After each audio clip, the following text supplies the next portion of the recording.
اللي بناها واحد في الساعة 12 رنم اللودر جرس واعطوني الأخبار بالهاتف وأنا جالس. وقالوا لي سقط خيال من فوق الفرس، ما أظن في شبوه يغطي موقع فارس. نعم الله. وقالوا لي سقط خيال من فوق الفرس، ما أظن في شبوه يغطي موقع فارس. ومن هول الخبر هاجس الليلة هجس، وتغيرت الأحوال وتغير عليه الهاجس. وقلنا وين كان المؤتمر؟ وين الحرس؟ وين الحكومة ذي بلودر؟ وين هو الحارس؟ وقالوا لا وقف موتر ولا جاني احتبس، والعود اللي جيشه فقد والامن متحامس. خساره هي العواد اللي يمكم يرجع بلس، والقال يسترجع شفر من صنع باراجس. ما ظن تطفى النار في سوق الهوس، نار العواد اللي سميت نار ابو حابس. فريتك رحت في ام المعارك يا قهس، في يوم ناره تحرق الاخضر مع اليابس. والله بانها احجر وبنها ذر الهدس، على مفارقها وكحل طرفها الناحس.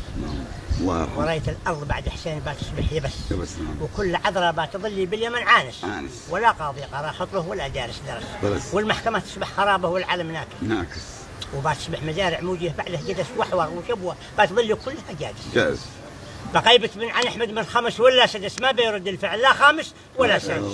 رغم أن بن محمد لا قبل بن علي أحمد كان علي بن دخول بير لما راح يعني على بشكل القصعي بنتقله، وفي الأخير لكنني معتز به. معتز به موجود. أيوه رحمة الله عليه.